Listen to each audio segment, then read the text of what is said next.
Hello again, viewer. Welcome back to the 1990s. We're choosing our favourite album from each year from these lists that we already made some months ago. And yeah, it's Full Record Jacket with Phil and Ben, by the way, in case you just joined us and you didn't know what it was. That's Just what two it is. weirdos on your screen, randomly just here talking absolute tripe on a daily basis. Not on a daily basis, weekly basis, more like. In 1994, Ooh, you chose I did. Definitely Maybe by Oasis. Ooh. Yes, I Dookie did, yeah. by Green Day. I did, yes. And Dummy by Portishead. I did, yeah. Is there any... Do you have to think too much about which of those is going through to the next round? Yes. No, I don't. Dookie's a great album. Almost bought it the other day. I do have it on CD, but as you know, Philster, I am a purveyor of vinyl. Is that the right turn of phrase? Well, a purveyor is a supplier, really, isn't it? But you're more of a consumer, really, aren't you? I do supply myself with vinyl. Yeah. Yeah. It's a real shame, really, because the Portishead Dummy album, I really, really like. I think that's a brilliant, brilliant album. Another album I came to late as part of my trip hop love. I think it's one of the best albums of its genre. Dookie by Green Day. I do enjoy that album. I wouldn't say it's one of my favourite albums of all time. So it's quite easy for me to remove the Green Day album. Though it is a good album, it isn't good enough to be my choice for 1994. Which then does leave me with Portishead Dummy and the career-defining, genre-defining, generationally defining, monolith, huge, epic greatness of Definitely Maybe. So as you can see, it's very, very difficult for me to work out which one to put through. Portishead Dummy, an album I really like because of the genre it's and I really do like it. Or this huge album that just changed a generation of people's love for music instead of watching Suede. So I'm gonna have to flip a coin on this one, Philster. And the coin is double-sided, obviously, because you wouldn't have a one-sided coin. Both sides are heads, and it's heads for Oasis, tails for Portishead. So here's my coin, as you can see, perched on my finger. What do you reckon, heads or tails? I've really no idea, Ben. It's 50-50, isn't it? Or is it... Don't they think actually mathematically it's not quite 50-50 when you toss a coin? Yes, it's not 50.01%. Something like that to do with the taking of when you flip it off your thumb or something. But it's slightly more likely to be heads, isn't it? Or slightly more likely to be the same as it was when you flipped it. Flipped it, yeah. Or something. So you saying heads? I'll probably have to go for that, yeah.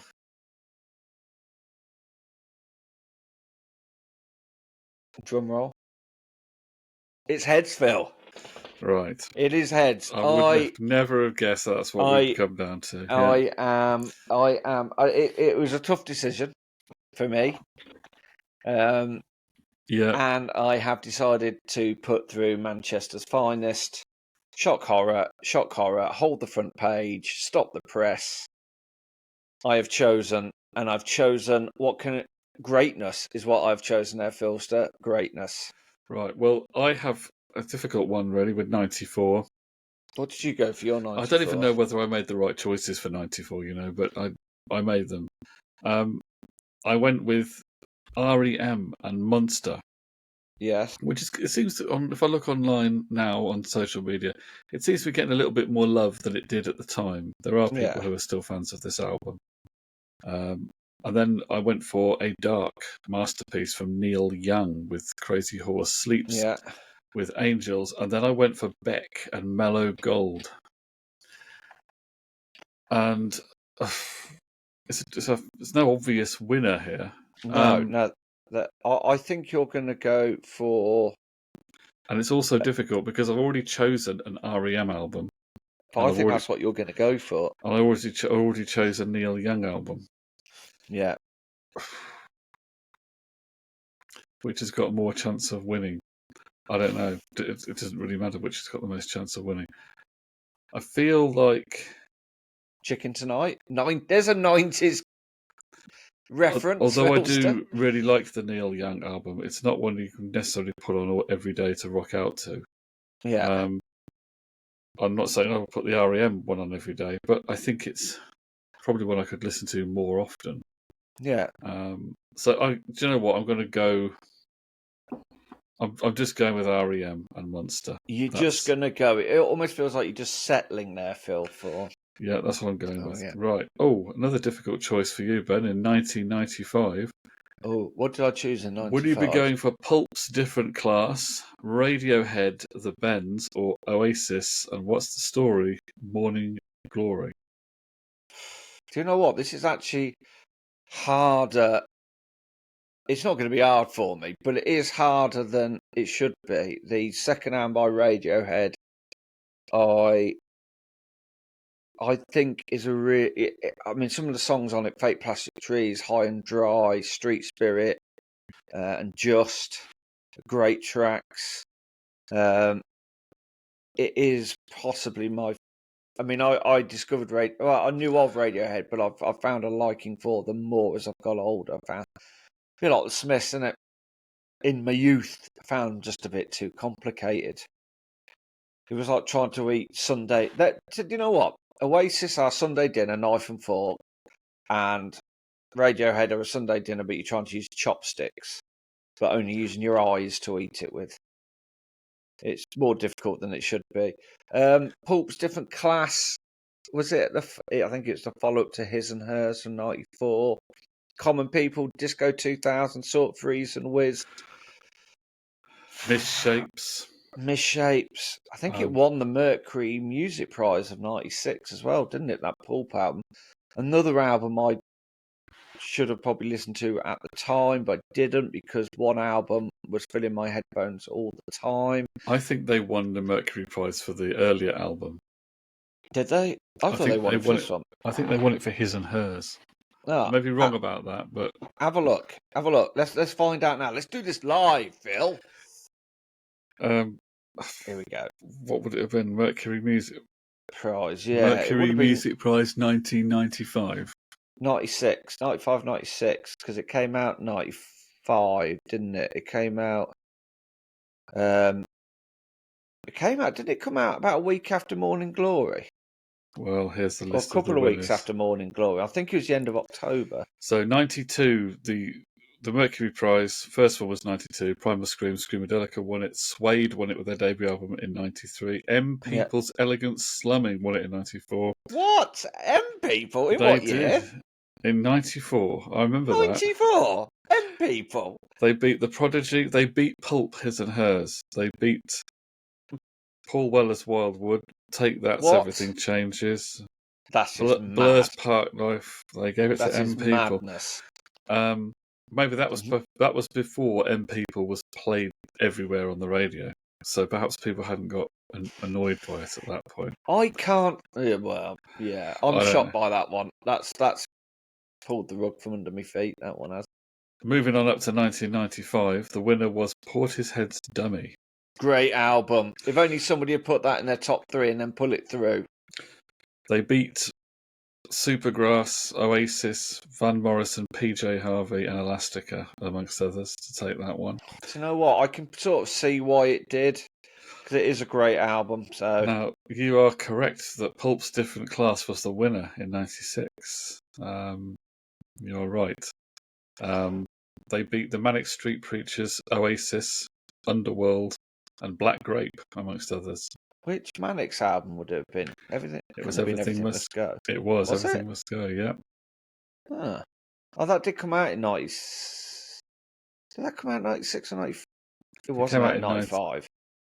Well, it was the 96 prize, so maybe it was just stuff that had been released in the last year before, so maybe it included early 96 Ah, right, okay. Records, and late 95, early 96, perhaps. Yeah. I'm not sure exactly what time of year it was awarded. So yeah, there you go. You're right. Thank you, everybody. Mic drop. I haven't got a. Well, I've got mic. Is it? I've got Banana Skin. There we go. Thank you. Okay, well, I've listened to you talk your way through Radiohead and Pulp, and I've sat there patiently while you've talked your way to the inevitable conclusion, which is that the Oasis album is your favourite album. Hold on, Oasis's second album. Yeah. Even though it was a massive commercial success, yeah, and retrospectively a critical success, because it was slightly people on the fence about it. Slightly a little bit, under-celebrated. It's got great tracks like Hello, Roll With It, Wonderwall, Don't Look Back in Anger, Hey Now, Cast No Shadow, Some Might Say. They've got all these great Morning Glory, Champagne Supernova. It's got all these great iconic tracks on it. And Liam's voice is very, very good on this album. Is it going to go through? That is a yes, Phil. It is, yeah. I thought it might do. Yeah. Now, mine's a bit of a weird list for 95. I mean, yours was definitely, you can't really argue with that. Oasis, Radiohead, and Pulp. Mine was a bit off the wall, really. I had Neil Young and Mirrorball, his Pearl Jam collaboration. I had Supergrass and the first album, I Should Coco. Oh, great album. And then the Smashing Pumpkins and their double album, Melancholy and the Infinite Sadness. Another great album. In fact, yours is harder than mine, because mine was an album of greatness and one that meant a lot to me and still does. So if you've chosen three, and I chose three bangers, but you've got three bangers, but you probably don't have the same emotional connection to it as I did to my main banger. And everybody should have an emotional connection to their main banger. If you're not connecting with your banger on a regular basis, you've got some problems. Love your banger, people. Get on the banger, grasp it with both hands, and love the banger.